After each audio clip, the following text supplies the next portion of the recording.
News, सच जरूरी है। नमस्कार दर्शकों, ये है MNS न्यूज नेटवर्क और आप देख रहे हैं MNS न्यूज टीवी और मैं हूं आपके साथ प्राची। तो आइए देखते हैं देश और दुनिया की तमाम बड़ी खबरें। एक नजर डालते हैं आज के हेडलाइंस की ओर। ताइवान के उप विदेश मंत्री प्रशांत दीपो देशों के सम्मेलन में लगे भाग। इजराइल हमास के बीच काहिरे में युग होंगी युद्ध विराम पर वार्ता। इजराइल सेना खान यूनिट से हटी सेंट्रल गाजा में घुसने की तैयारी। आइए देखते हैं खबरें विस्तार से। ताइवान में उप विदेश मंत्री शमताप दीप देशों में करेंगे सम्मेलन।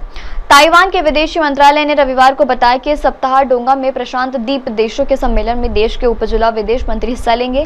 चीन और अमेरिका इस क्षेत्र में अपनी छाप छोड़ने के लिए संघर्ष कर रहे थे। ये क्षेत्र ताइवान और बीन्स के बीच प्रतिपादित करेंगे। चीन उन देशों से दूरियां बना रहा है जो चीन के दावे वाले ताइवान के साथ उपाचित राजनीतिक संबंध रखते हैं। ताओ के विदेश मंत्रालय ने बताया कि उप विदेश मंत्री TN चुंगकवॉन्स के कहने पर 3 प्रशांत क्षेत्रों में सहयोगी के साथ शिखर सम्मेलन करेंगे। आइए बढ़ते अगली खबर की ओर। इजराइल हमास के बीच काहिरा में शुरू होंगी युद्ध विराम पर वार्ता। गाजा पट्टी में चल रही इजराइल गोलीबारी और हवाई हमलों के बीच मिस्र, कतर और अमेरिका ने इजराइल हमास के बीच युद्ध विराम की घोषणा की। जानकारी के अनुसार शनिवार को वार्तावार गाजा संघर्ष विराम वार्ता के लिए बात की जाएंगी। रविवार को इजराइल हमास के बीच युद्ध विराम पर फिर से वार्ता होगी। हालांकि हमास ने कहा है कि वह प्रतिबंधित को काहिरा से भेज रहा है, लेकिन इस चर्चा से भाग नहीं लेना चाहता है। हमास के एक वरिष्ठ अधिकारी ने कहा है कि इस्लामी समूह का एक प्रतिबंधित कहरा जा रहा है, लेकिन वे वार्ता में शामिल नहीं होंगे। आइए बढ़ते अगली खबर की ओर। इजराइल सेना खान यूनिस ने हटी सेंट्रल गाजा से घुसने की तैयारी। इजराइल सेना दक्षिणी गाजा पट्टी में यानी यूरेंस से हट गई है और अब सेंट्रल गाजा खाली करने के आदेश दिया।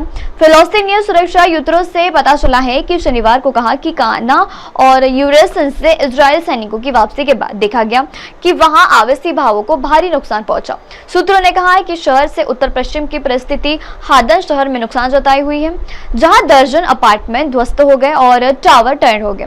स्थानीय सूत्रों को प्रदर्शित ने कहा है कि नागरिक सुरक्षा दल भी सामने आया। रेड कांग्रेस की अंतर्राष्ट्रीय समिति और अन्य संगठन इजराइल सेना द्वारा आक्रमण किए गए और क्षेत्र लापता व्यक्तियों की तलाश कर रहे हैं। अब आप हमारे न्यूज चैनल को अपने मोबाइल ऐप पर भी देख सकते हैं। मोबाइल ऐप पर देखने के लिए प्ले स्टोर से MNS news TV app download करें। इंस्टा, हाई, ट्विटर, कुक और फेसबुक जैसे कई सोशल मीडिया प्लेटफॉर्म पर हमारा चैनल उपलब्ध है। आप इसे यूट्यूब पर भी देख सकते हैं, आप इसे यूट्यूब लाइव भी देख सकते हैं।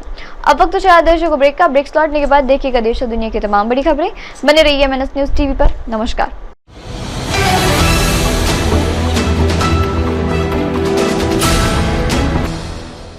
ये है MNS न्यूज नेटवर्क और आप देख रहे हैं